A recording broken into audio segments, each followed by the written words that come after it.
Hello and welcome to the Atoll, your home for Waterworld fandom. In today's special video, we will conclude our adventure with part 4, the final part of the Waterworld audiobook novelization. In the previous video in this series, we ended with Helen pleading her case to the surviving Atollers to go attack the smokers and rescue Enola. So let's now travel back to the ragtag flotilla of New Oasis and rejoin the mariner as he prepares to leave the remnants of the Atoll society. On deck, the mariner had been preparing the trawler to get underway, and she was standing beside him. They're not going after her. What did you expect? She sighed, shook her head. You have to understand, they're afraid. They're only human. Her hand settled on his shoulder. Will you go after her? No. Her hand fell away. Enola said you were a friend. What do I tell her when I see her again? What was there to say to that? Hadn't he told the woman the child was probably dead? And if she wasn't among those barbarians, she would have been better off dead. He turned his back to her, went on about his business. Later that night on the dock, old Gregor said, Don't blame him. Survival is all he knows. Survival isn't living, she said. No, but it's a start. That's why someday there'll be many more like him, a whole race of them, a species. The old inventor's chuckle was sorrowful. And I dare say, so very few of us. Enola was cold and she was afraid. Inside a cell, she was chained by her ankle to a bare metal bunk. She couldn't keep from crying. She missed Helen. She missed the mariner. She thought of his wonderful boat and saw again in her mind's eye the trimaran on fire. Outside the cell, the one-eyed man called the Deacon was talking to the Nord. What's the latest? The Deacon asked. Not a word, the Nord said. Outside the cell, the doc, his gas canister cocktail maker cart wheeling behind him, plunged a hypodermic needle into a pufferfish and was withdrawing a bile-like fluid. A little shiver from the liver, the doc said cheerfully. Quite toxic, she'll give up all her secrets with this. Yeah, the Deacon said. Or it'll kill her. He waved at the doc to move aside. I'll try talking to her first. The door to the little cell was unlocked and the Deacon stepped in. Such a sweet child, he said. The Nord smirked. And then the Deacon's expression darkened with mock sympathy. What's the meaning of this? Take these chains off the child. Are we barbarians here? A smoker guard removed the chain from her ankle. There, the Deacon said. Isn't that better? Enola said nothing. He showed her the crayon a smoker had pried from her fingers on the trimaran.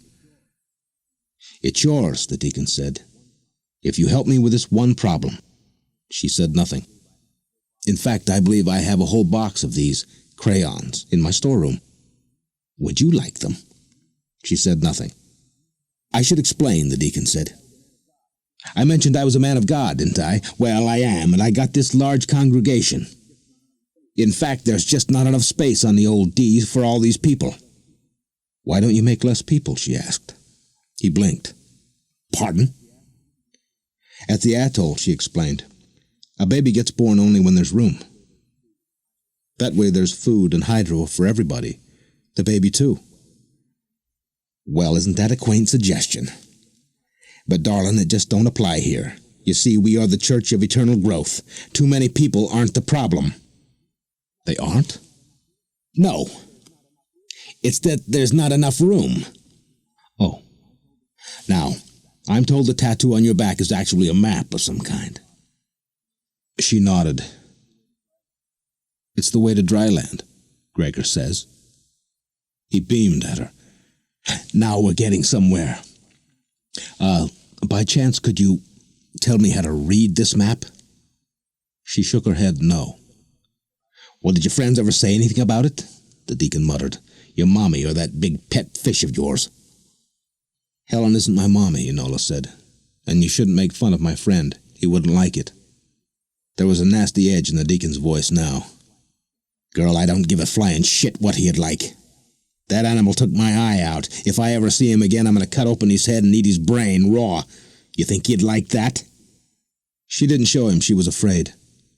She just said, "You can't kill him." "Why not?" "'Cause he's fast, and he's strong like a big wind. And he's even meaner than you are." The Deacon frowned. "There's not a man alive who can make that claim." She shrugged. "He's not a man." "You're right," the Deacon told her. "He's a big nasty animal and he makes me shiver. But he ain't here and he ain't coming, so no one's going to save you." She kept her face impassive. "He will come and save me." He leaned closer. "Well, then you better tell me what I want to know, or he can save what's left of you in a goddamn jar." She glared at him. Suddenly he stood. "Guard, chain the brat," he said. Then he stormed from the room, the Nord on his heels. She huddled against the wall, whispering to herself, "He'll come and find me. He'll take me away." The door clanged shut. The ramshackle trawler looked grand beside the burnt-out shell of the mariner's once-proud three-hulled boat. On the deck of the trawler were tools, weapons, and other hidden treasures from within cubbyholes of the trimaran. The mariner had been on a salvage job on his own ship. Right now he was in the charred cabin looking at the chart the scavengers had missed. He had found a writing stick, too, one of Enola's crayons. He made a dot on the chart and wrote the word Denver. That was the drowned city he and Helen had visited not so long ago. On this chart were other dots, labeled with the names of other long-dead cities. Seattle, Rio, Flint. But in many cases the cities were marked only with dots. Cities destroyed in that ancient cataclysm weren't always easily identifiable. For years now he had been keeping track of the cities below, to better understand his world. He went back to the cubbyholes and found an ancient weathered map of the Landay's world. As he had many times before, he checked it against his homemade chart. Then he smiled. The addition of Denver had suddenly brought everything into focus.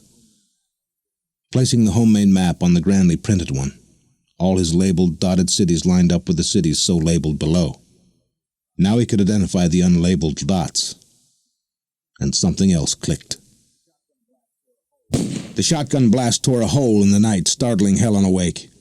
She instinctively reached for Enola, who wasn't there, and then sprang from her cot. Gregor was awake too. She could hear him up on the deck. She could hear others in the atoll clamoring onto their boats. And soon she was looking out into an eerily beautiful night fouled by the presence of a pair of oil-leaking jet skis straddled by smokers. Just a boat over from Helen's scow stood the enforcer. "What do you want?" he demanded. "All kinds of things," Chester, the fat one, said. "But we'll settle for everything you got. Ain't that right, Bone?" And Chester looked toward Bone, only suddenly he wasn't there. Just his jet ski, floating, bobbling, unattended. Puzzled, the smoker reached for his shotgun. And the mariner flew from the water in a splash of rage, landing smack on top of his plump prey, dragging him overboard, down under the water where the splashing was ferocious, limbs flashing out, then disappearing as blood spilled below. Swimming gracefully from the waters that still churned from the aftermath of the struggle, the mariner stroked to the nearest boat. "You came back," Helen said. "I'm going after the child," he said simply. The mariner, with the smoker's jet ski tied up nearby, was filling a few ancient glass bottles with oil. Then he would stuff rags in them. Old Gregor was helping him. "I know what the picture was," the mariner said. Gregor frowned. "What picture?" The mariner said nothing, just stuffed another rag into another bottle. "Oh," Gregor said suddenly, "the one I showed you. In the organobarge cage. Yes." The mariner nodded. Gregor was trembling with excitement. "Is it a map?" "I always thought it was, but—" "It is a map," the mariner said. "But it's upside down." "The world?" The old man's brow was knit in deepest thought. "Could the poles have reversed?" "You're the scientist." "How could you know these things?" The mariner nodded toward the sea. "I've been mapping the cities below." "What a wonderful idea," the old man said. "And you're sure Enola's map is upside down?" "Oh my, this is wonderful. Is that why you're going after Enola? So you can find dry land?" "I don't care about that," the mariner said. Gregor nodded. "No, of course not. It's the child you care about. Not that you'd ever admit it." Helen approached. She had a resolute expression as she said, "I'm going with you." "It's easiest if I go alone," the mariner replied. Several atollers were approaching. The man in the lead said, "This is ludicrous, going after smokers. Why make trouble?" The mariner said nothing, stuffing another rag into another oil-filled bottle. "You don't even know which direction they came from," the atoller said. The mariner withdrew from his pocket the little round lighter stick called Bic. He flicked a flame to life, then ignited the strip of cloth in the latest bottle he had filled. He chucked the flame-streaking bottle at the jet ski which had belonged to the late smoker named Bone. The bottle smashed, the jet ski ignited, exploding into a fireball. Then they were all watching as the trail of oil behind the jet ski caught fire and flames went streaking back all the way to the horizon, lighting the mariner's way. He looked at Helen. "If she's alive, I'll bring her back to you." Then he loaded the bottle bombs into the jet ski and headed off in the direction the flame trail indicated. Helen pushed through the atollers and came face to face with the enforcer and old Gregor. The enforcer was frowning, but Gregor had a wicked, secret grin. "I'm going after him." "It's suicide," the enforcer said. She shook her head helplessly. "I don't care. I can't run away again, and I just can't stay behind waiting." Gregor leaned close, beaming. Then he whispered in her ear, "Oh, but my dear, they're not going to stay behind." Dawn was as fiery as the line of the fire he chased as the mariner drove the smoker jet ski. He only hoped its go-juice supply would hold out. Hunkered over the jet ski, he whispered, "I'm coming, Enola. I'm coming for you." They had dragged her from the cold cell to this enormous, ugly room. She was on the floor, where the Nord had dumped her. He was guarding her, and that awful doctor was there too. Yesterday the doc had stuck a needle in her arm, and it had made her terribly sick. She still felt sweaty and sick. "He's coming," Enola said quietly. "He'll ride the wind. He'll come and save me." "Shut up," the Nord said. From another room the smoker chieftain swept in. The Deacon had changed into an elaborate patchwork robe with flowing vestments. "The men are assembling," the Nord told him. The Deacon nodded toward Enola. "Well, this ought to keep him happy." To the Nord he pointedly said, "You know your cue." "Oh, yes." The Deacon squatted next to Enola. "When this is over, my dear, I'm going to introduce you to the Lord." And he rose and went out. What did they have in mind for, she wondered. And who was the Lord? Whoever he was, she was pretty sure she didn't want to meet him.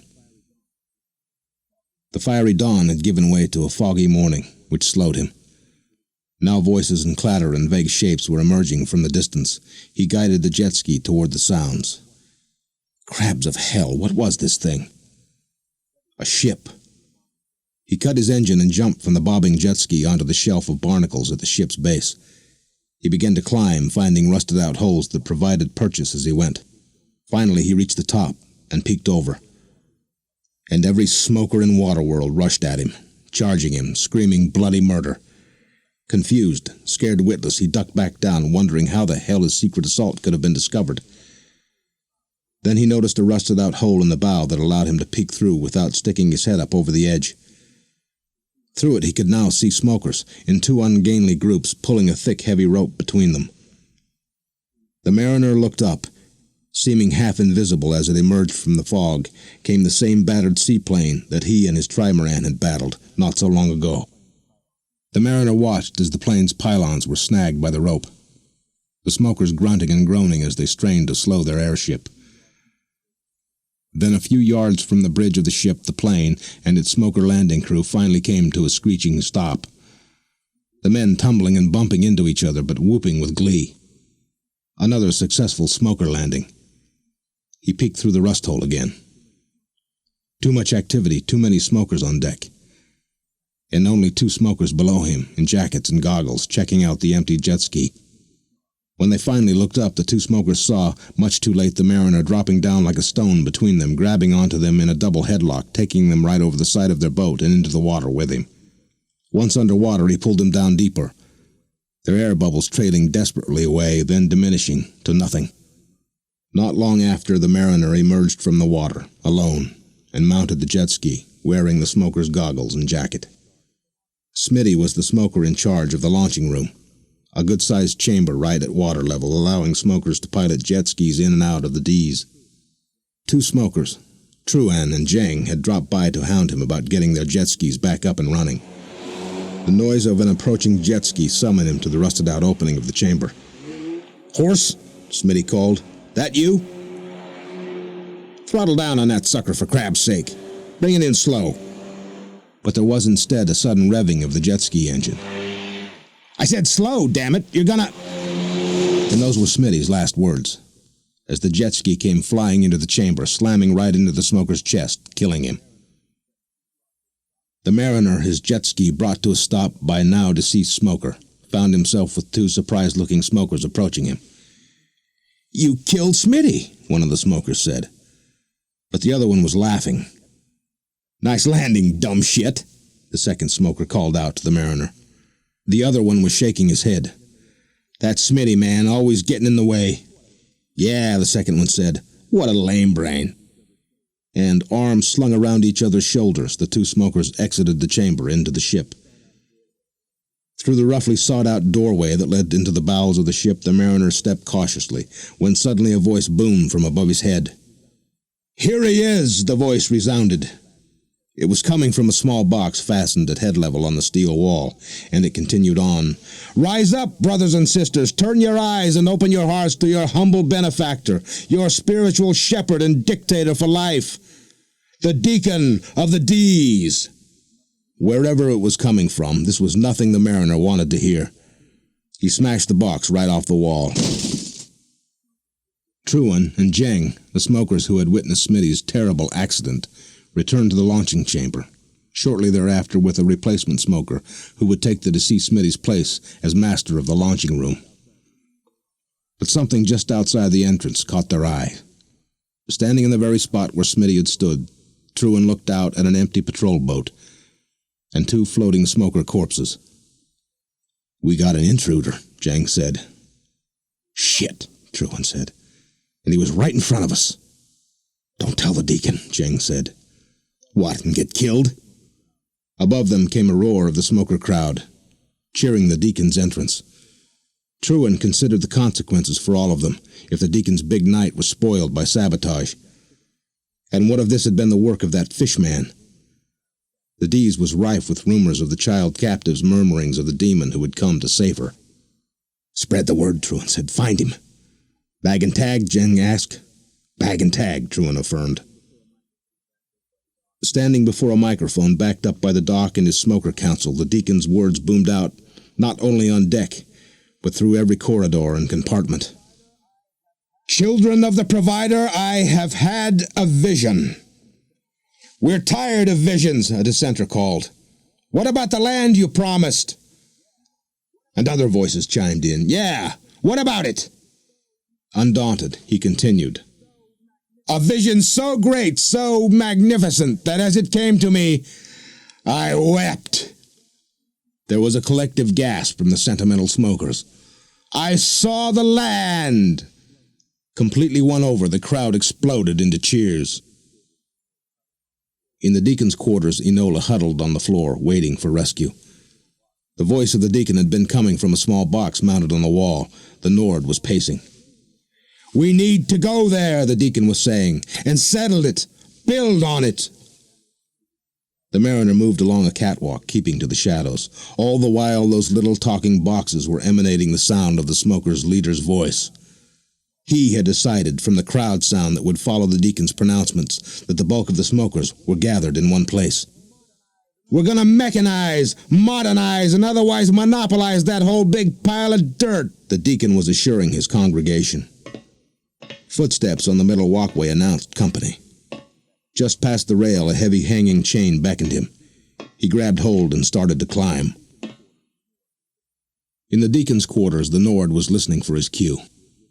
Back at the liquor cabinet, he was risking several more swigs of gin. The chief would never miss it, once the Nord had added a few more dollops of hydro. We shall suck and savor all the sweet flavor of dry land, the deacon's voice said. Getting nervous, aren't you? The child's voice chimed. He turned and glared at the kid. I don't get nervous. Your face is all red, the kid was saying. Helen says that anyone with a face that red has had too much sun. Or too much happy juice. I don't give a shit what Helen says. Well, I don't think you've had too much sun. That's it. He slammed the gin bottle down on the counter and started toward her. I'm gonna rip your little...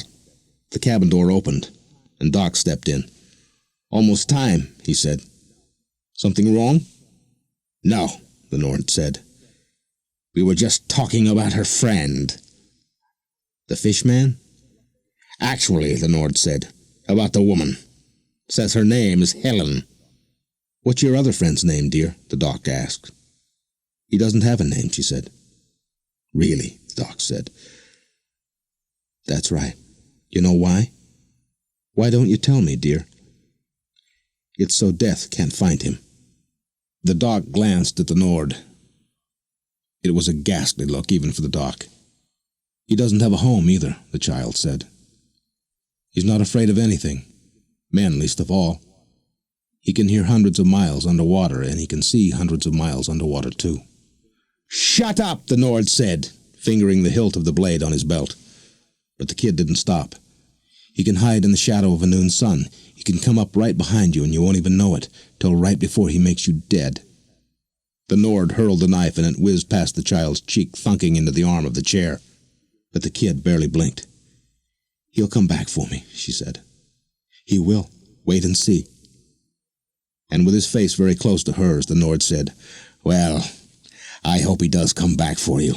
Gives me something to look forward to. The child's eyes were unblinking and hard as she said, I'll remember you said that. On an upper walkway, a smoker was dropping to the floor, dead, his neck broken by powerful hands. One of those hands was removing a pistol. The mariner slipped the pistol in the pocket of a jacket and headed down a dark corridor. Right beside his head was another of those cloth-covered boxes, emitting the deacon's nonsense. Look at us! We are the reason for creation! Below him came a smoker whose eyes popped when the mariner, hanging from the rafters by his legs, dropped in the path and grabbed him in a chokehold.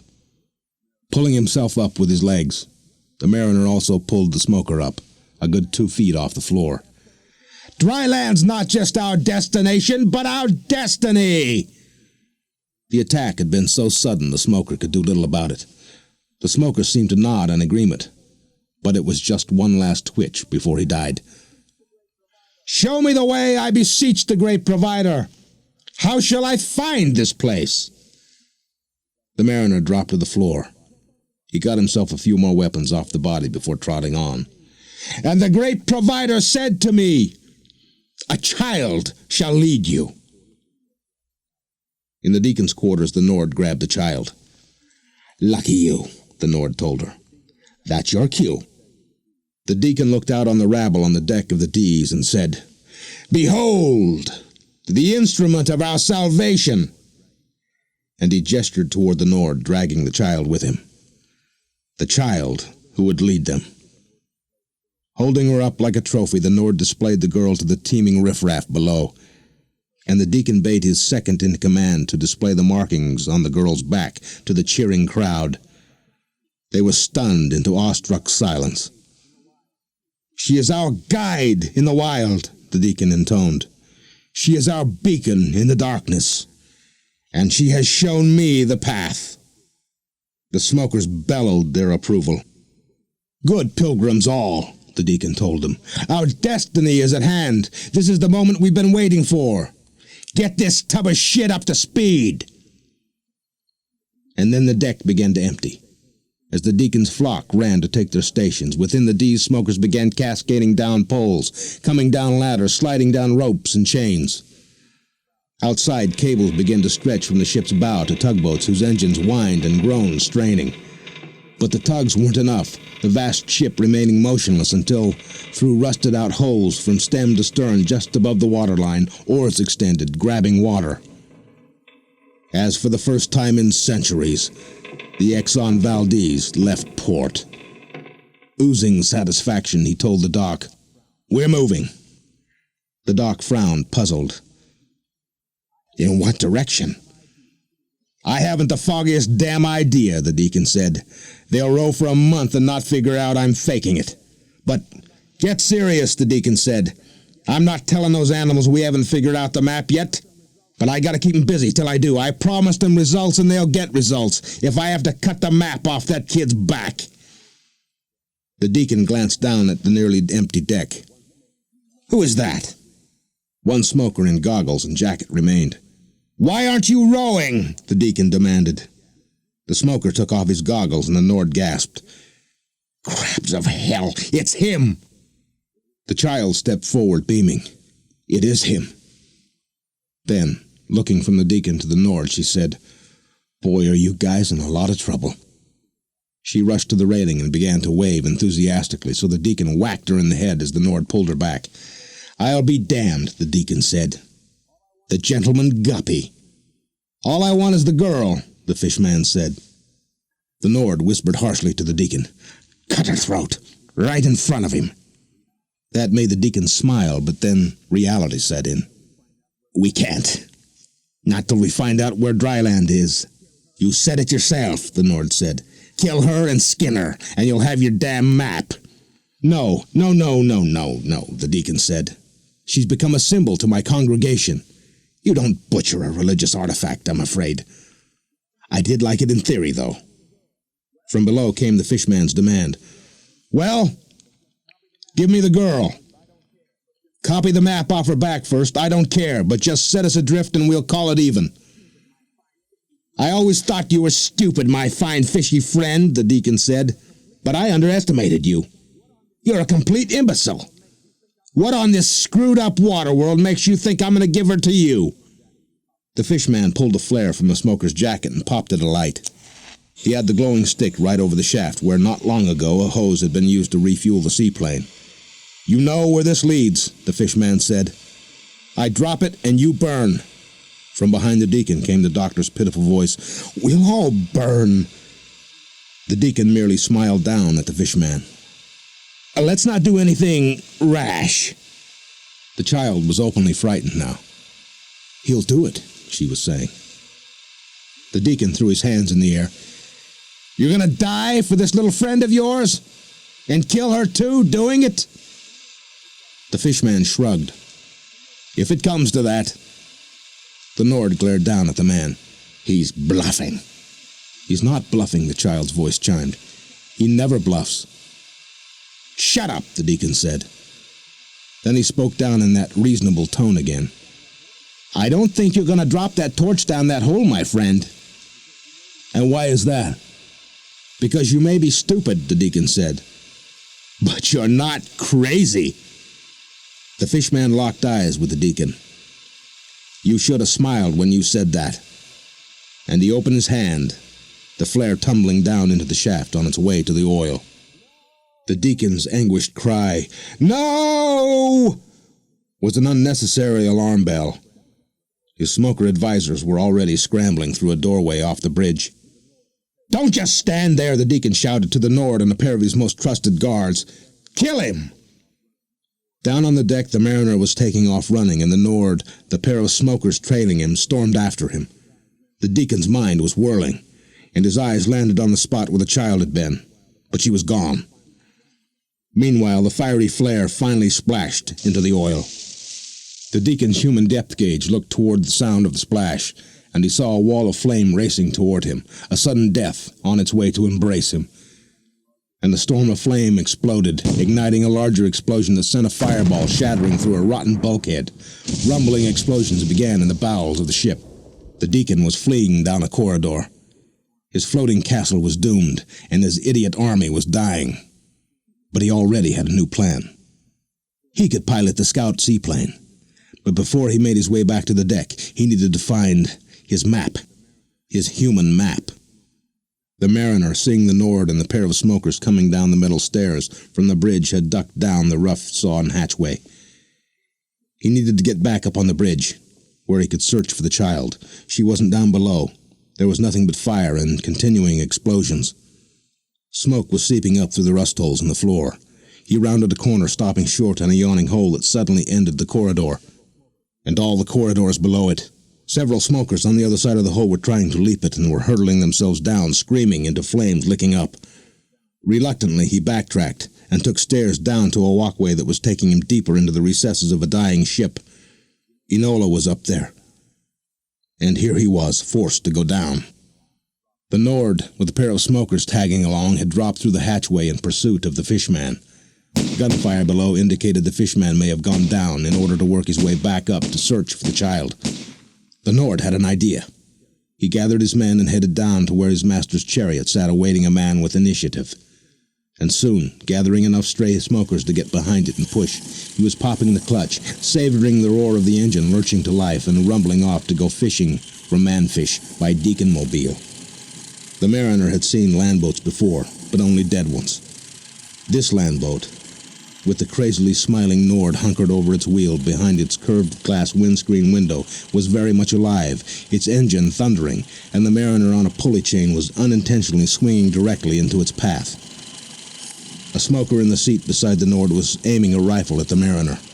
But the mariner on his feet now raised a pistol and fired first, the bullet piercing the glass windscreen as well as the smoker's chest. The smoker's bloody body flopped onto the Nord, who was already struggling to see through the spiderweb windscreen, and the landboat weaved and careened. The mariner rolled out of its path as the vehicle slammed into a metal support beam, the Nord's head bouncing hard off the wheel. He took off running. He did not see the Nord crawl from the landboat, face streaming with blood, but he did hear the man's scream of rage echoing through the metal walls. Perhaps he should have taken the time to kill the bastard, but there was no time for second thoughts, barely time for first thoughts as the mariner scrambled up the stairway and began working his way through the maze of corridors, trying to find his way back to the bridge. The ship was starting to shake, to tip. The few smokers he encountered offered him no battle. They were all too busy running, screaming, finding rust holes big enough to jump ship from, joining countless other smokers who were escaping in boats or on jet skis or just swimming or drowning. There was nothing left of this fight but the goal, the girl. Then there she was, or rather there they were, 50 yards away on an open stairway. The Deacon was dragging the child up the steps. The mariner didn't call out. Neither the Deacon nor the child had spotted him. He still had surprise on his side. But as he ran for them, he got surprised. A small explosion sent him flying. He got to his feet just as a smoker encased in flames went twisting, dancing, screaming by. Enola, too, had been doing her best to find her way through the corridors when she had walked smack into the Deacon. Now the smoker chieftain was dragging her back out onto the bridge of the ship. "See that?" he said, pointing to a plane on the deck. "That's our salvation." "Your ship is blowing up," Enola said. "Was that your big vision?" "Got me a new vision, darlin'. A pilgrimage for two. Me, you, and a bungalow in dryland." "You're a screwball." "Maybe so, but you're going to be seeing a lot of me." And he dragged her toward the waiting plane. The mariner bolted onto the bridge, leaning against the harpoon gun mounted there, scanning the pandemonium on deck below, as smokers avoided the flame-belching holes, trying to find some means of escape. But amidst the frenzy was the Deacon, at the seaplane, positioning Enola in the gunner's seat. Damn! The seaplane was at the other end of the deck. How could the mariner get there in time to stop him? Then he blinked. He was leaning against the answer. He grabbed a harpoon shaft, tied the heavy line to the end of it, and loaded up the big harpoon gun. He was just about to aim the weapon down toward the deck when he heard the voice from behind him. "You should have bought me that drink, dirt man." The mariner turned, and there he was, the Nord, his eyes glittering maniacally. And in the hand of one amazingly steady arm was a pistol. In half an eye blink, the mariner swung the huge harpoon gun around and discharged a weapon that could have easily slain a whale fin. And yet the Nord's gun blasted away, firing again and again. but it was only a reflective action, the convulsive twitching of a hand no longer in communication with a dead man's brain. "Nothing's free in Waterworld," the mariner advised the dead man as he yanked the harpoon free. Down on the deck, the seaplane was wheeling around for a takeoff. The mariner loaded up the harpoon and fired it across the length of the ship, line trailing after it, thwacking into the deck, catching purchase a few yards from the bow near the seaplane's launching ramp. The harpoon and its line stretched way out ahead of the plane, which was making its way down the runway on the deck toward the ramp. The mariner yanked the harpoon line taut and tied it off the rail of the bridge. From the open supply box by the harpoon station, he took an iron bar, and he jumped. Sliding down the stretched line, streaking over the deck, the mariner did his best to outrace the seaplane trying to take off. The Deacon was cursing at the sight of the mariner as the seaplane headed for the curved launch ramp. Then the plane began slowing down as if its wheels were caught in mud. The mariner, ahead of the plane by a nose, let go and landed on the deck, where he gathered up a pile of old tailhook cable he'd spotted on the bridge. Working fast, he looped the free end around a stanchion, yanking it taut. The plane's landing gear slammed into the cable, shearing off both wheels, sending the seaplane skidding on its belly up the launching ramp, where it teetered, and fell upside down off the end of the ramp. From behind the stanchion where he crouched, the mariner emerged on the run. The go-juice in the plane could turn into a fireball in moments. He had to get the child out of there. The mariner pulled her out, frightened but alive. "Can you walk?" he asked her. "I can run," she said. He took her hand and was trying to formulate his next plan when he heard the awful voice. "If I can't have dry land," the Deacon said, "you think I'm going to let some walking catfish have it?" The smoker commander had a flare gun in one hand pointed right at the mariner, and at the child whose hand the mariner held. "We all die together, friend," the Deacon said. "You'll join my congregation in hell." The mariner was thinking, maybe I can jump him before he fires that thing, when a bottle filled with oil stuffed with a fiery rag came hurtling from the sky and slammed into the deck almost at the Deacon's feet, exploding in a small but very satisfying manner, tossing the Deacon on his ass. Astounded and relieved, the mariner and the child looked up to the sky to see what god had dropped this gift.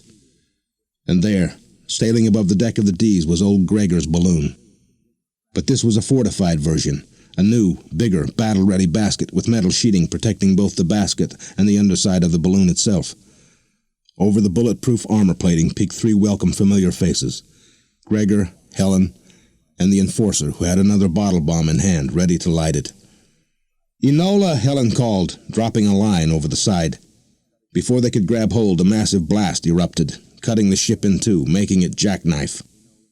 And suddenly the half of the deck the mariner, Enola, and the Deacon, who had gotten dazedly to his feet, found themselves on, had turned into a gigantic slide, all three of them slipping, tumbling down toward the edge of the torn-apart deck, and an endless fall into the water. The mariner grabbed the dangling line. "Enola!" The child, skidding by, latched onto his waist, and the Deacon completed the chain, grabbing onto Enola's leg. "I'm going to rip your cute little lungs out," the Deacon yelled at her.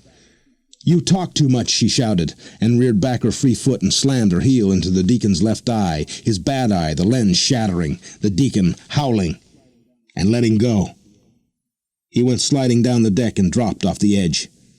With Enola clutching his wrist, the mariner climbed the dangling rope. And with Helen's help, he half climbed, half got pulled into the basket, bringing Enola along with him to the safety of the armor-plated nest. It took more than a plane crash, a few explosions, and a long drop into the drink to kill the Deacon. Drawing power from how pissed off he was, the Deacon swam away from his burning ship. A smoker on a jet ski pulled up next to him. "Your Deacon ship," the loyal smoker shouted, extending a hand. "Climb on back." "Thank you," the Deacon said, accepting the hand. "These things burn more go-juice with two aboard, don't they?" "Yes, sir." The Deacon jerked the smoker's pistol from his belt and shot him in the back of the head. "That's what I thought," the Deacon said, pushing the corpse off the jet ski. "But thanks for the ride. I really mean it." A shadow crossed him and he looked up. And there the damn thing was, the balloon. He swung the pistol up and started blasting away. A bullet severed a line, throwing the balloon off balance, the basket tipping suddenly. "No!" Helen cried, reaching out for the girl, but it was too late. Enola had plummeted helplessly into the water. The Deacon, astride the jet ski, cried, "Hole in one!" He paused, waiting to see if the child would surface, and she did, flailing at the water.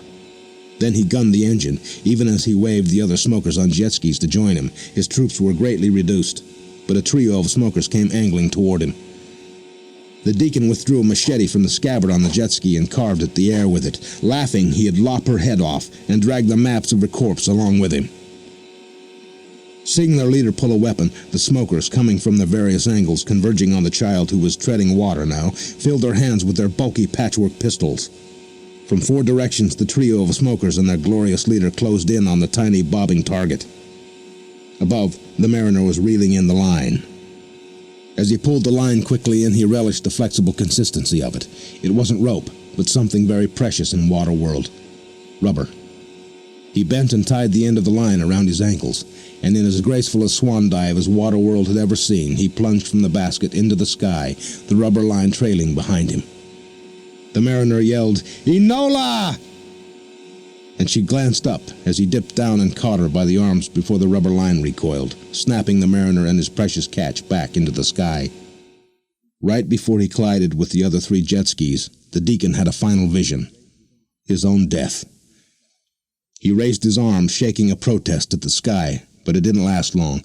Not as long as the explosion and the fireball that cannoned him into the sky, narrowly missing the hovering balloon, into the basket of which the mariner and Enola were being hauled by the enforcer and Helen. Helen wrapped the child in her arms and held her close.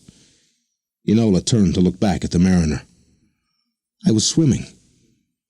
He smiled. "I noticed." Then they watched as below the stern of the broken ship gurgled beneath the surface. And soon nothing was left of the Deacon's once grand empire, except floating debris. Several days later, the little group in the armor-plated balloon drifted into heavy cloud cover. The mariner, steering, guided the airboat down, and as the balloon emerged from the clouds, a tropical mirage displayed itself before them. It was an island. Not an atoll, but land. Dry land. Dry land. Yet there was, to the mariner, something unsettling about the paradise they had found. The others, Gregor, Enola, Helen, even the hard-bitten enforcer, were mesmerized. These were the faces of sailors come home from the sea. But the sailor who had brought them here, even as he drank in the splendor of the shimmering vista before him, knew that his home was the sea. Water cascaded over rocks into a pool. It was magnificent. Old Gregor knelt at the pool, scooping up water in his cupped hands. "Fresh!" he shouted. "All of this fresh!" From a ways up a mountainside, the enforcer called down, "I found something!" And with Helen in the lead, Enola trailing after, they moved up the hillside, through the vegetation, under the shade of trees whose leaves extended like great green knife blades. "Have you noticed?" the old man asked, gesturing to the ground. "It doesn't move." Then, as they were moving into a clearing, a thundering shook the ground, and a herd of 4-legged beasts with wild eyes and flowing manes galloped by, creating a cloud of earth. "Horses!" Helen shouted joyfully. "Look there!" she called. Off to one side, a gathering of structures, yellow-brown dwellings that were formed from dried-out leaves. Huts, Helen identified them. This is what was known as a village. But as the woman and child stood, taking in the marvel of this place, something had caught the mariner's eye. A boat, barely more than a canoe, but with outrigger fittings. The feeling of unease abating, he headed toward it. Helen with Enola entered the thatched hut, curious to see what old Gregor and the enforcer had found. But what they had found was death. A pair of skeletons entwined as if lovers had died in each other's arms. Enola did not cry. She merely walked to the table and popped open a small carved wood box. And when the lid opened, something within the box made a wonderful sound. Music. The tune was Enola's song, the song she sang to the wind. "I'm home," the child said. Helen looked toward Gregor. "We're all home." Then Helen frowned. "Where's the mariner?" she asked, already rushing from the hut. She found him on the beach. He was pushing a small boat toward the blue of the sea. Parading onto the beach with various supplies they had gathered came Helen, Gregor, and the enforcer. But Enola was not helping. She was sitting on a log, her expression morose. "Sing that song of yours," the mariner said. "You hate that song." "I like it when you sing it." She still didn't look up at him, so he knelt down beside her. "Enola," he touched her arm, "I have to go now." "But you came back for me." "Of course I did," he said. "You're my friend." And she threw herself into his arms, and the tears flowed. Why are you leaving us?" He patted her back. "Because I don't belong here. I belong out there." She stood and revealed a small wooden box. She popped open the lid and music played. Her tune. "Take this gift," she said, "and think of me." Then she kissed him and ran away in tears. The mariner made his way to the little boat where Helen was waiting. Gregor and the enforcer walked up. The old inventor was lugging a sack over his shoulder. "I have something for you," Gregor said. And the old man swung around the sack from his shoulder, and it plopped heavily on the sand at the mariner's feet. "It's dirt," Gregor said, and then loaded it into the boat. "Don't trade it all in one place, or maybe I should encourage you to barter it freely. That way you'll have a reason to come back and visit us sooner." The enforcer stepped forward and extended his hand awkwardly. "It's all I have to offer, Drifter." "It's enough," the mariner said, and the two shook hands in a bond of warriors who have survived battles together. The mariner continued packing his supplies his friends had gathered while Helen stood watching. "I have something for you, too. Something you may need on your journey." These gifts were making him uneasy. "I'd feel better," he said, "if I had something to offer as barter." "No, this is free." "There's nothing free, and," she said, "let this be the first." His eyes locked on hers. "It's a name," she said, and she gave it to him. "I have something for you," he said. "I said I didn't need barter. It's free. It's a gift." And very gently, he kissed her. From the mountaintop where they had moved through the trees to a clearing near a cliff edge, they watched him as in the distance his boat made its way across the shimmer of blue, into the mist, swallowed by the endless expanse of ocean. This has been a Cinema Sounds audio production. If you would like more information on other Soundlines audio presentations, or would like to receive a brochure, call 1-800-4-AUDIOS.